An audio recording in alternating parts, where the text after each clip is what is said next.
July the 17th, 1918. The wheel had come full circle.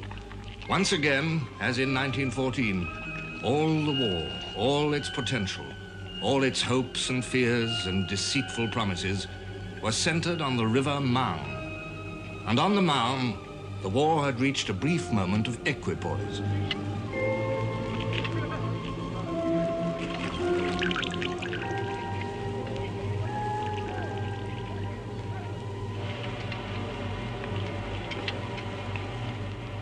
The last of the great German offensives on the Western Front had been launched 3 days before. By July the 17th, it had been halted by the combined efforts of French, British, and American troops. General Ludendorff gave orders for the attack to cease. A continuation of the offensive would have cost us too much. General Foch, Commander-in-Chief of the Allied armies, asked, what indeed had been the results of this Friedensturm, which it had been so loudly proclaimed was to bring peace by one victorious rush? Nothing but bitterness and deception, forerunners of defeat. On the night of July the 17th, Ludendorff traveled northward to the headquarters of Crown Prince Ruprecht of Bavaria to discuss the final offensive against the British army, which had always been his main intention. For the few quiet hours while the equipoise lasted, the Germans remained unsuspecting.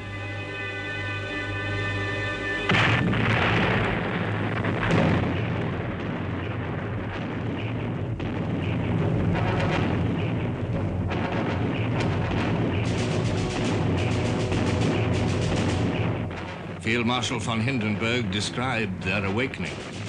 Suddenly, a violent hail of shells descended on the back areas.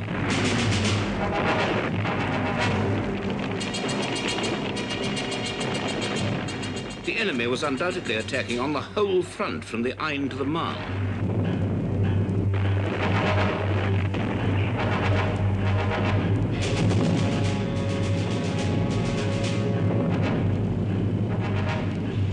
"350 French tanks rolled into the attack. American divisions spearheaded the main French onset. Really, we started out recklessly, like a holiday it was, because we didn't know, we didn't see any dead people yet, no one was killed yet. So we started out, we followed the barrage, and the first Germans we saw dead were in the first line. We leapfrogged that line, we followed our barrage, it continued, we followed it to the second line of German trenches. There, too, a lot of Germans were killed by our barrage, and there wasn't much opposition the first half hour or so. When the Germans recovered from their surprise, resistance stiffened. It was never easy to defeat the German army.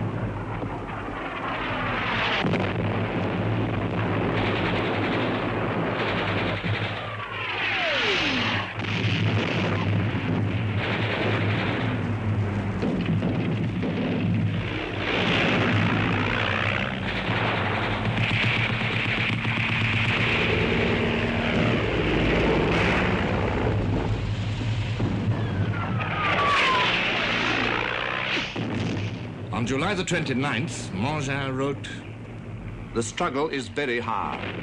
We've had some success, but the Boche is holding firmly onto the swing door, which I'm trying to close.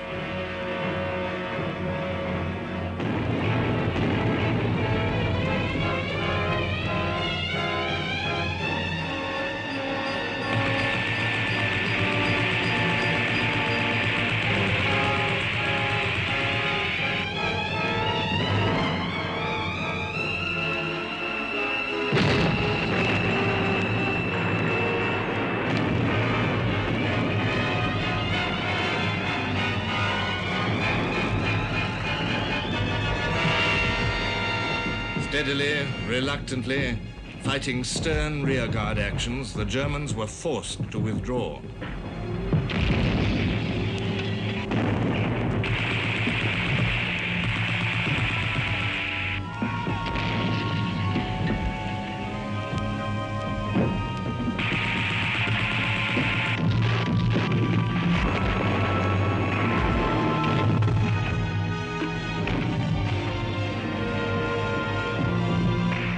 Once again, the tide had turned.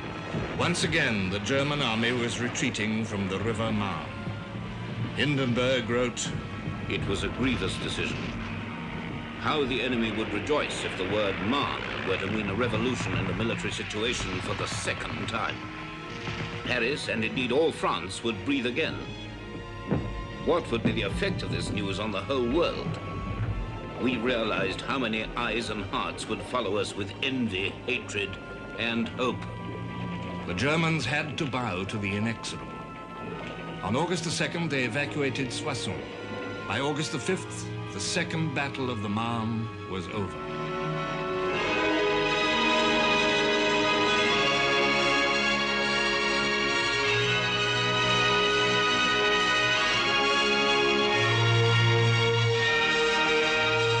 The Allies had taken over 29,000 prisoners and nearly 800 guns. The German High Command understood the significance of what had been done. In Ludendorff's words, The attempt to make the Entente incline to peace by means of German victories before the arrival of the American reinforcements had failed. The impetus of the army had not sufficed to deal the enemy a decisive blow before the Americans were on the spot in considerable force. It was quite clear to me that our general situation had thus become very serious. what would be the effect of this news on the whole world, asked Hindenburg. This indeed was a key question. In France, a great surge of relief greeted the retreat of the German armies and the removal of the threat to Paris.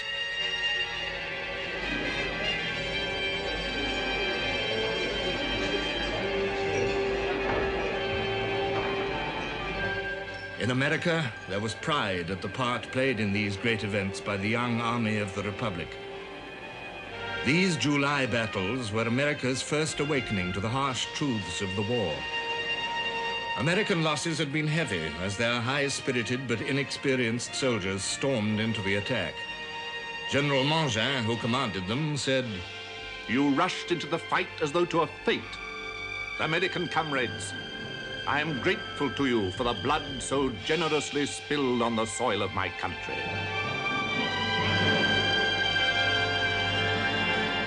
In Britain, the news of victory, after months of anxious waiting, months of shocked awareness of German strength, was treated with care. On August the 4th, as the battle was ending, Lord Rothermere wrote in the Sunday Pictorial, We are still very far from our goal, and we ought soberly to confront the situation as it now exists. Germany in 1918 had displayed to the world such ruthless force that men might well doubt the possibility of its waning. Yet in Germany, as the Battle of the Marne developed and the news of it reached the people, uneasy voices were heard and would not be stilled. The Cologne Gazette reported, Reviewing events at home during the 4th year of the war, the inference is obvious that a true offensive spirit is lacking at home. In this connection, there is no more instructive comparison than that of our arch-enemy, Great Britain. For Britain's home front has no loopholes and no weak spots. the British government might ruefully smile to learn that Britain had no weak spots. There was a strike of munition workers in Coventry and Birmingham at the very climax of the Battle of the Marne. There was a strike of women operating London buses and trams, followed by the threat of another by women workers on the Underground. There was a strike in the Yorkshire coalfields, coinciding with the disclosure of a serious Allied shortage of coal.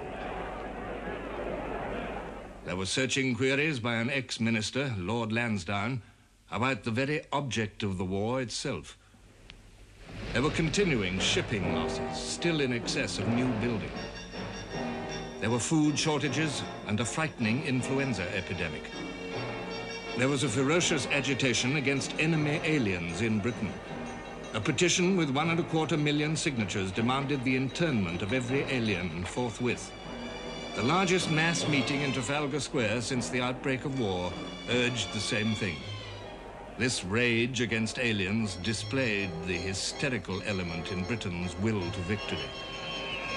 A letter to the Times said, "At last, the view of Germany as she really is dawning on the British people. They are beginning to think that with a nation so polluted and polluting, whose ideals are so false and whose human feeling is so dead, no people acknowledging the morals of Christianity or even of civilization ought, as it values its own soul, to have truck or dealing or even speech." On August the 8th, the London Times reported an article in the Frankfurter Zeitung. There would be little sense in yielding to illusions about what is before us. We shall have to go on fighting during the winter, and doubtless during next summer also. And the troops which are crossing the ocean every day from America must feed the war, like fresh logs thrown upon a dying fire. And this will not make the fighting easy. On this day, August the 8th, fresh logs were indeed thrown on the fire. On July the 17th, the eve of Foch's counterstroke on the Marne, the British Commander-in-Chief, Sir Douglas Haig, had suggested to him a joint French and British attack to relieve the important rail centre of Amiens. This proposal, said Foch, was perfectly in harmony with my way of looking at the matter. On July the 20th, he wrote to Haig, "Having reached the point where we now are, it is indispensable to seize the enemy and attack him wherever we can do so to our own advantage. The combined attack should be carried out at once." Haig had been preparing this stroke for over 2 months. He entrusted it to General Rawlinson's Fourth Army. The whole British Army was now a very different force from the one which emerged from the great, costly defensive battles of March and April. Haig recognized the transformation. 2 months of comparative quiet worked a great change in the condition of the British armies. The drafts sent out from England had been largely absorbed. Many of the reinforcements from other fronts had arrived, and the number of our effective infantry divisions had risen from 45 to 52. In artillery, we were stronger than we had ever been. The British Army was ready to take the offensive.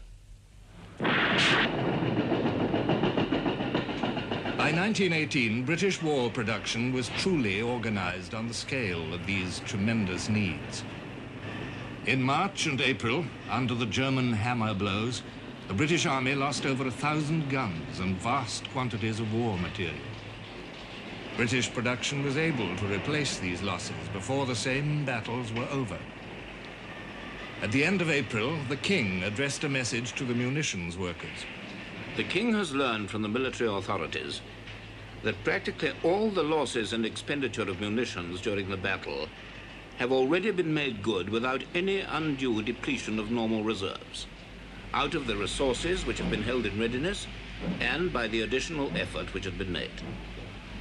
There are now actually more serviceable guns, machine guns and aeroplanes with the British armies in the field than there were on the eve of the German attack.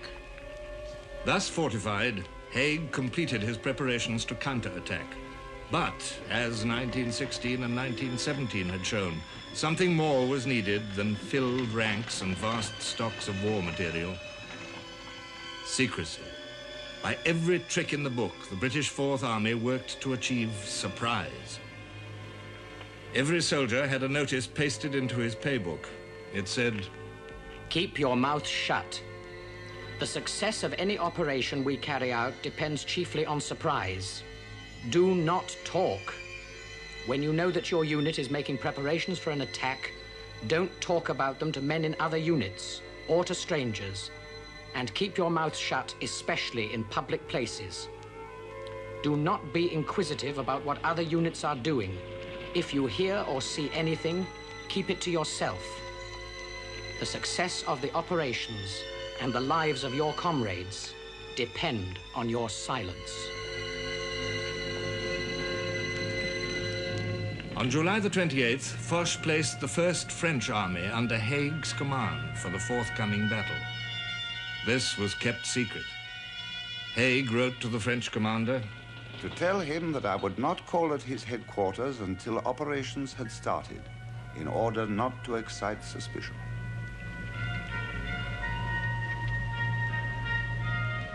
Behind the Australians was massed another formidable fighting unit, the Canadian Corps, nearly 100,000 strong. This too was kept secret. Behind them all, to exploit a success, the Cavalry Corps was brought in, with over 15,000 horses to hide on the empty Somme uplands.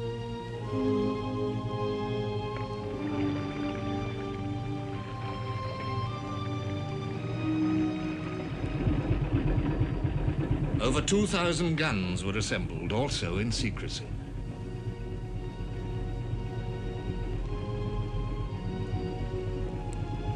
And since this was 1918 and a different style of war, Rawlinson had under his command, silently gathered, some 800 aircraft and 534 tanks. Of all this, the German High Command knew nothing. On August the 4th, Ludendorff composed an order of the day. I'm under the impression that in many quarters the possibility of an enemy offensive is viewed with a certain degree of apprehension. There is nothing to justify this apprehension, provided our troops are vigilant and do their duty. The Battle of Amiens opened at 4:20 a.m. on August the 8th. We are the dead.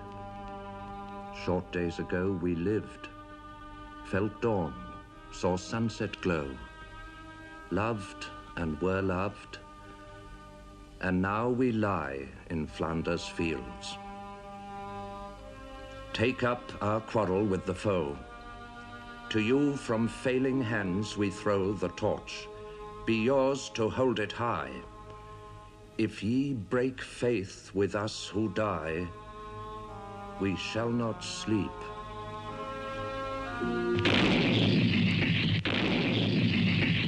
O guns, fall silent till the dead men hear above their heads the legions pressing on. O flashing muzzles, pause, and let them see the coming dawn that streaks the sky afar. Then let your mighty chorus witness be to them and Caesar that we still make war.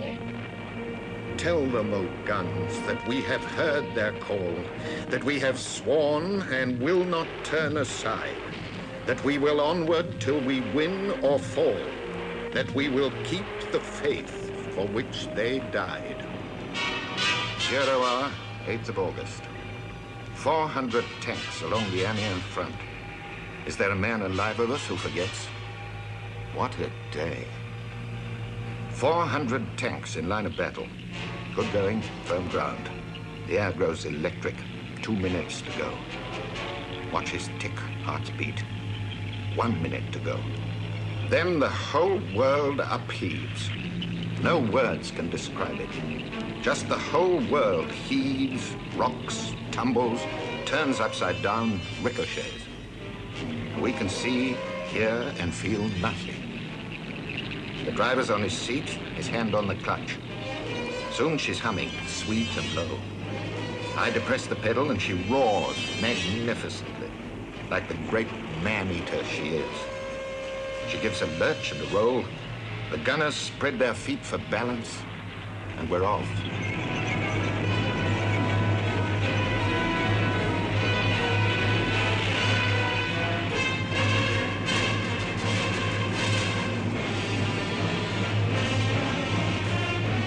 The going was marvelous. Grass was just like you put in your front garden, just like a bit of Cumberland turf. It was springy. You felt you were in for a joyride.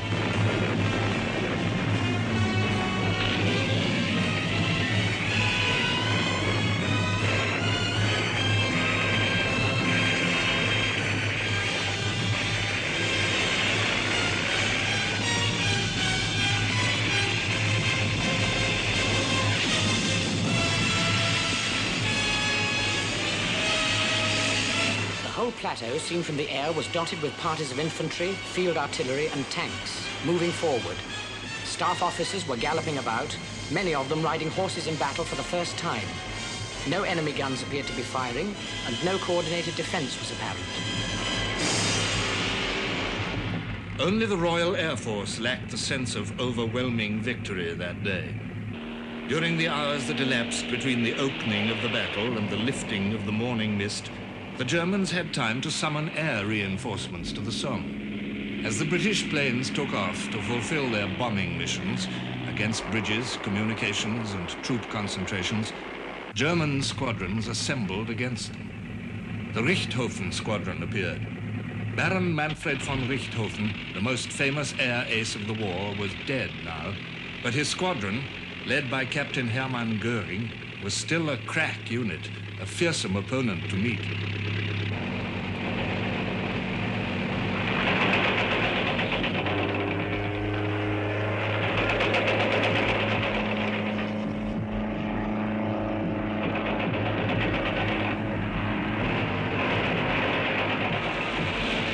Royal Air Force lost 44 machines in battle, and 52 more were wrecked.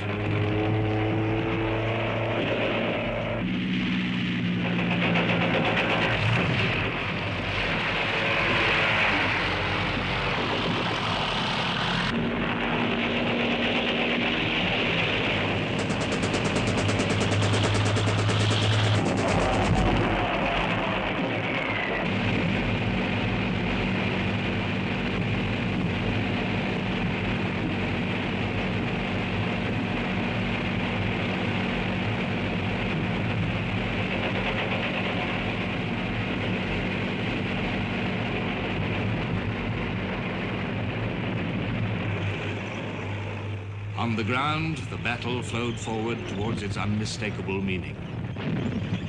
The tanks were going forward and taking position after position, the infantry following up behind, and even all the Germans brought their artillery out of their pits. It was of no avail that the Australians got all around them. While this was taking place, the horse artillery galloped into action. And in the meantime, German prisoners were coming up, but it was a morning of victory. You could feel the hair prickling up your spine with excitement because we knew that that was going to be the end of the war.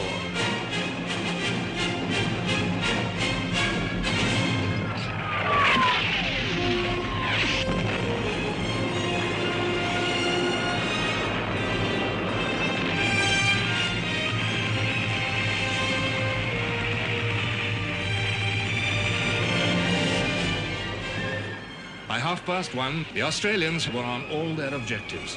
They had captured over 7,800 prisoners and 173 guns. The Canadians made the deepest advance, nearly 8 miles, and took nearly 5,000 prisoners. Altogether, the British and French armies captured some 15,000 Germans that day.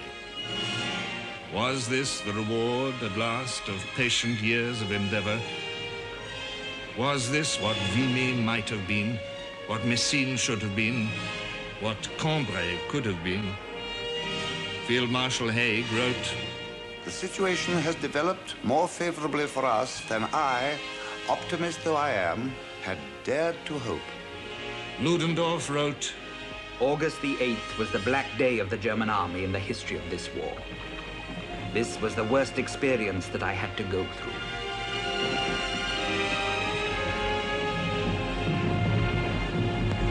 The Battle of Amiens was a new beginning, the glint of a new hope. The advance slowed, but the feel of a great occasion did not diminish. German resistance stiffened as usual, and each mile gained brought the British nearer to the old, devastated Somme battlefields of 1916, a dreadful wilderness to fight in. But Amiens, on August the 8th, struck such a blow at German morale as it had never sustained before. As the German support divisions moved up, they met men who shouted to them, "You want to prolong the war? If the enemy were only over the Rhine, the war would be over." We thought we'd set the thing going. Now you fools are corking up the hole again. Ludendorff was appalled at the reports which reached him. Everything I had feared had here, in one place, become a reality. Our war machine was no longer efficient. The 8th of August put the decline of our fighting power beyond all doubt. The war must be ended. More slowly now, but steadily, the Allies pressed forward. On August the 11th, there was a meeting of the German Supreme Command. Ludendorff offered his resignation, but it was not accepted. The truth, however, could not be disguised. The Kaiser told his generals, I see that we must strike a balance. We have nearly reached the limit of our powers of endurance. The war must be ended. The war must be ended. At last, the realization came home. At last, the leaders of the German army, the mightiest instrument of power that the world had seen, knew that they could not win. The London Times wrote, The new Franco-British offensive, initiated under the command of Sir Douglas Haig, is one of the most gratifying surprises of the war. It surprised the British public just as much as the enemy, for never has a secret been better kept. Daunted by the collapse of so many false hopes in years past, the British public only hesitatingly comprehended what its army had achieved. In Germany, and among her weakened and wearied allies, realization came more swiftly. A Vienna paper wrote, The German retreat on the Marne concerns us just as much as if our own troops had been fighting there. And the beating hearts with which we follow the news of the battle at Amiens are inspired by our comprehension of the extent to which our destiny is interwoven with these events. Austria needed peace, Bulgaria needed peace, Turkey needed peace. Now Germany was learning that she too needed peace. But what sort of peace? The voice of the Junker insisted, I should like to say to our people, do not lose your nerves. Do not become sentimental. Show a hard face to your enemies and say plainly to them that you need this and need that, and therefore will keep that much of what you have taken from them, because you are the conquerors. Germany began to learn that there could be no negotiating of peace, no compromise accommodation. The righteous wrath of the American people, embodied in President Wilson, the determination of Britain, passionately asserted by Lloyd George, would not contemplate such a thing. And Clemenceau had spoken for France. I, gentlemen, I wage war. In domestic policies, I wage war. In foreign policies, I wage war. Always, everywhere, I wage war. And I shall continue to wage war until the last quarter of an hour. How long, O Lord, how long before the flood of crimson welling carnage shall abate? From sodden plains in west and east, the blood of kindly men streams up in mists of hate, polluting thy clean air. And nations great in reputation of the arts that bind the world with hopes of heaven sink to the state of brute barbarians, whose ferocious mind gloats o'er the bloody havoc of their kind, not knowing love or mercy. Lord, how long shall Satan in high places lead the blind to battle for the passions of the strong?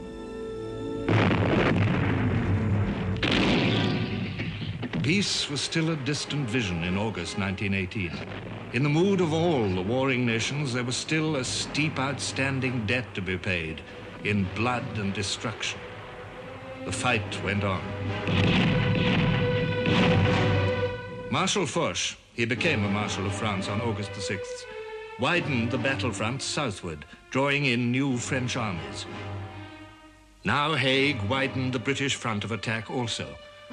On August the 21st, his Third Army opened the Battle of Bapaume.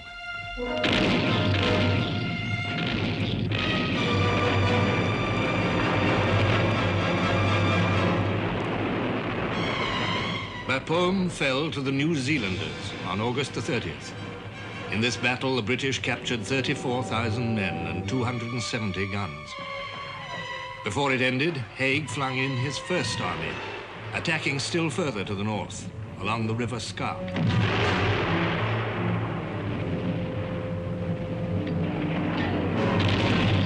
Their fight produced 16,000 prisoners and 200 guns. And so into September, and yet another battle by the 4th and 3rd Armies. 12,000 prisoners and 100 guns. It was a majestic progress at last, after long years of waiting and enduring. But the cost was high for men who had fought so long. At home, the British people began to have the sense of victory. One by one, the headlines stilled their doubts. August the 23rd, new British advance. August the 24th, British front ablaze. August the 26th, pressing the advance. August 27th, battle front spreading. August the 28th, Allies sweep forward. August the 30th, the flowing tide. The Times commented, The arrival of our forces at Bapaume set the seal on a wonderful weekend and brought into view possibilities which were certainly not in sight a week ago. The Germans are retreating at such a pace that people are beginning to ask whether they'll be able to stand on the old Hindenburg line. The sense of victory gripped the Allied commanders. Haig told his generals, Risks which a month ago would have been criminal to incur ought now to be incurred as a duty. Yet there remained between the Allies and the growing vision of victory a great and formidable obstacle, the Hindenburg Line. Here the German soldiers, dispirited, tired, gravely weakened in numbers, might be expected to make a stand and display again that stubborn courage in adversity which had sustained them so often before. As September drew to an end, it became clear that only the whole strength of the Allies on the Western Front could guarantee Germany's overthrow. Marshal Foch coined a slogan, Tout le monde à la bataille. Everyone go to it.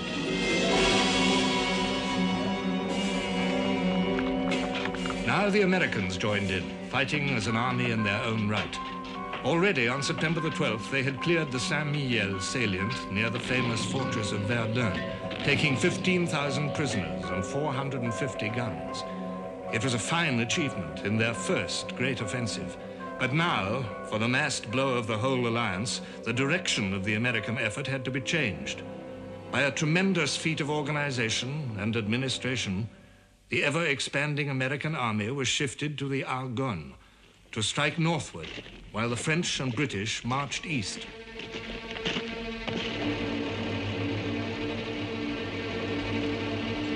And in the north, the Belgian army also would attack, beside the British Second Army, fighting under the orders of King Albert of the Belgians. By September the 26th, all was ready.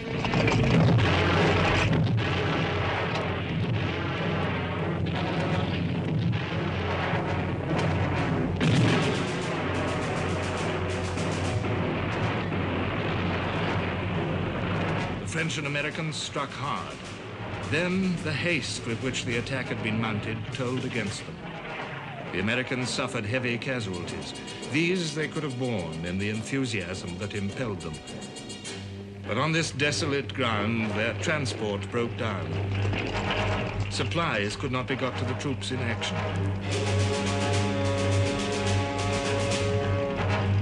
The wounded could not be removed. The American onslaught slowed and stopped. It didn't matter. On September the 27th, the British Third and First Armies struck at the Hindenburg Line itself and made a breach 12 miles wide and 6 miles deep.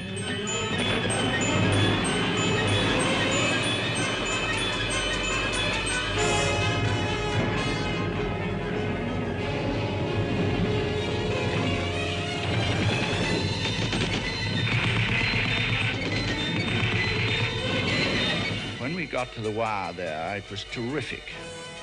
It was about 4 foot high, and I would say about 15 yards wide. But the tanks who'd gone in front of us They had ploughed through it like a ship in the sea, and we had no difficulty at all in walking in their tracks through the wire. We also got over the Hindenburg front line.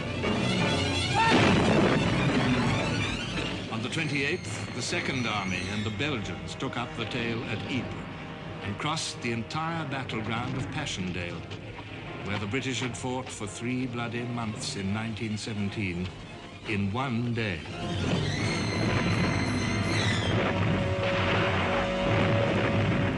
And on that day, too, the Fourth Army, with Americans fighting beside the Australians, joined in to the south. In obstinate rearguards and heroic groups, parts of the German army continued to battle on by virtue of soldierly instinct and tradition. But other parts of it, chalked on the railway wagons that took them to the front, slaughter cattle for Wilhelm and Sons. Hindenburg wrote, "What terrible demands were made in these few weeks on the physical strength and moral resolution of the officers and men of all the staffs and formations. The only order issued in many cases was simply, hold out to the last, hold out. What a renunciation after so many glorious days of brilliant victories. I was faced with the question, the worst of all questions, when must the end be?" The end of slaughter, the end of lunatic damage, the end of hate. The end must be now, at once. But how could it be achieved? Victors and defeated alike met the problem with bewildered stares. War is easy to declare, but peace in 1918 was an elusive prize.